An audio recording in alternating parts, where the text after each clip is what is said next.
is Sara Duterte and democracy under the full-scale assault of this government. Ito po si Attorney Mike Operario. Pag-usapan po natin yan.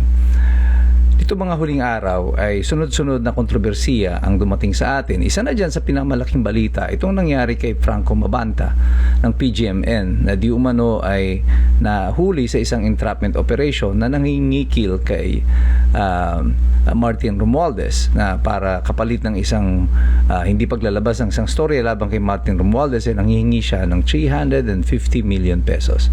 Hindi po agad ako naglabas ng any video about it at hindi ko rin yan masyadong didiscussin ngayon kasi I think masyadong mahaba ito ang discussion dito at marami tayong mga dapat tignan. One thing that I will tell you, something is wrong about this deal. This is more than what it seems. Although pilit na iniuugnay ni Claire Castro si Mabanta sa mga Duterte, malinaw na naman na nahuli na naman siya nagsisinungaling. Dahil si Franco Mabanta obviously ay tao ni BBM. Ang mabuti nating tingnan dito siguro is the emerging pattern of what is happening. Si Mabanta ay tao ni BBM, si Martin Romualdez ay pinsan ni BBM, tao rin ni BBM, si Saldico, tao rin ni BBM, si Sara Duterte naging kaalyado ni BBM, tumakbong vice president ni BBM noong 2022. At nasaan sila ngayon? Dito makikita nyo that there is an emerging pattern here. Ang administrasyon na ito, si Bongbong Marcos, politically ay wala siyang sense of loyalty, wala siyang pakialam sa kanyang mga kasamahan. For as long as yung gamit sa iyo ay tapos na, then ikaw na yung susunod na natitirahin. This is the pattern that what we can observe. Bago natin discussin itong kay Franco Mabanta, but we will do that in a separate video. Sinasabi ko lang dito, itong mga congressman ngayon at lahat ng aliado ng administrasyon na ito, well, be warned, because your time may come. Tingnan nyo nangyari kay Bersamin, tingnan nyo nangyari kay Amena Pangandaman. Ngayon hindi na natin alam kung nasaan sila, lalo na si former Chief Justice Bersamin at ang kanyang pamangkin na si Adrian. I know that they have stories to tell, but definitely ito yung pattern na nakikita natin dito. In this administration, no one is indispensable. At lahat kayo ay po pwede at any time na mabalikan. At makikita nyo dito sa series na ito ng in the past 4 years of this administration, yung pattern na yan ay tuloy-tuloy at pare-pareho ang nangyayari sa kanila. So kayo ng mga congressman na ngayon ay panay, hindi lang kayo sip-sip, higop na kayo ng husto dyan sa ating presidente at administrasyon at gustong-gusto ninyo na makakuha ninyo kung ano yung para sa inyo, kung iyan ang inyong mga intensyon sa pagsunod ninyo dito sa Pangulo. Ang nakikita ninyo dito na sana ay ma-warningan kayo that in the future, what happened in the past sa mga former na kaalyado ng presidente ay pwede rin mangyari sa inyo. Now, aside from what happened to Franco Manabat, this week mabalitaan natin recently lang si Bato de la Rosa naman, nilabasan na raw ng warrant ng ICC, pinapatawag daw ng CIDG. Obviously ang purpose niyan ay kagaya ng ginawa kay Rodrigo Duterte, huhulihin pagkatapos dadalhin sa Hague. Wala silang pakialam whether or not it will be in accordance with law. Gagawin nila yan because obviously may relevance ito at mayroong kaugnayan dito sa timing ng impeachment laban kay Sara Duterte.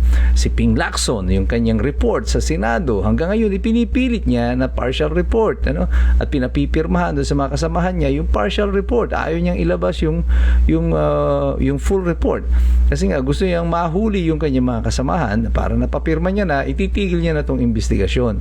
Paano na yung iba pang mga dapat na kausapin? Paano yung 18 18 Marines. Paano na si Gutesa? At yan na pa nga, si Gutesa na lumalabas ngayon ay merong audio recording ng pagtawag niya sa kanyang misis na sinasabi niya na siya ay pinilit na pumirma ng retraction ng kanyang salaysay. Yung 18 Marines nagte-testify din na sila talaga ay ngayon under pressure at pinipilit na mag-retract ng kanilang mga salaysay at ngayon nga ay pinipilit na sila ay kinakasuhan. Si Jay Sonsa, nasampahan na ng kaso at mali-mali naman at pero kagaya ng na-predict ko noon, parang nabasa ko kanina, sinasabi na daw ng DOJ na i-atras nila yung kaso kay Jay Sonsa. Sabi ko nga, maganda sana ito na ituloy nila kasi magkakaroon ng pagkakataon si Jay Sonsa na manghingi ng medical records. Siguro ngayon na-realize na ng DOJ yung kanilang kamalian, pati na ng NBI, at nakita nilang papalpak sila dito. Ngayon nagpapahiging na i-atras nila ito.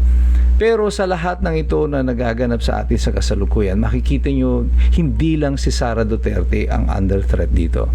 It is the very democracy that we live in, itong demokrasya, kung saan tayo kumikilos at nabubuhay sa kasalukuyan, is the one that is under assault.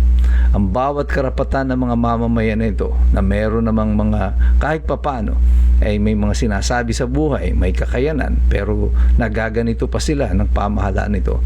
Ano kaya ang kaya nilang gawin sa mga ordinaryong mamamayan na kagaya natin? And this is where the ordinary Filipino people must really think, mag-isip tayong mabuti. At yung iba walang ginawa, ikaw man ay maka-BBM, maka-Leni, Pink, Dilaw, I really don't care.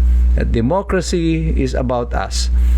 Kapag ganito na ang sistema na nangyayari sa ating pamahalaan, ay mag-isip na kayong lahat, because somewhere along the line, pag nagpatuloy ito, you may be the next victim of this intimidation of this government and harassment of this government. And mabuti na nga lang, meron pa tayong husgado na po pwede nating puntahan. And that is also my advice to, unsolicited advice to Bato de la Rosa. Sa panahon na kagaya nito, be firm, maging matapang, huwag magpakita ng kahinaan, huwag magpapakita na iiyak-iyak pa sa TV, hindi po maganda yung imahe na yan. Maging matapang po kayo at sumandig po kayo sa batas, sa hukuman, at hindi po sa mga political gimmick o sa mga press release. Go directly to the point and challenge the administration through law. Batas po ang ating ipanlalaban para sa ating mga karapatan. At I'm praying for Senator Bato de la Rosa that his entire team ay magawa ng paraan itong kanyang kasalukuyang sitwasyon. But this, yung larawan po ni Senator Bato de la Rosa, ay hindi lang po ito larawan para sa kanya. Ito ay larawan para sa lahat ng mga Pilipino. Ang ating karapatan here is now under serious threat. Democracy is in peril.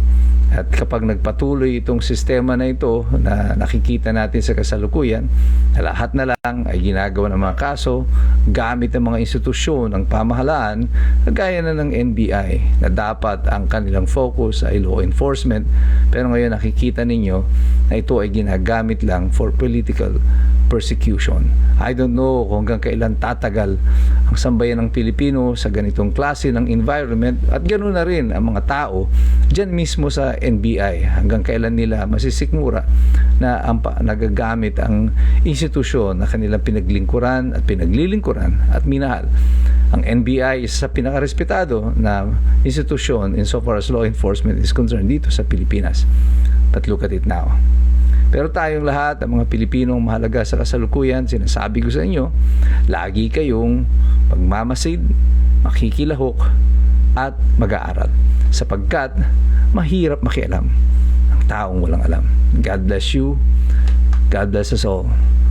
Mabuhay ang Republika ng Pilipinas.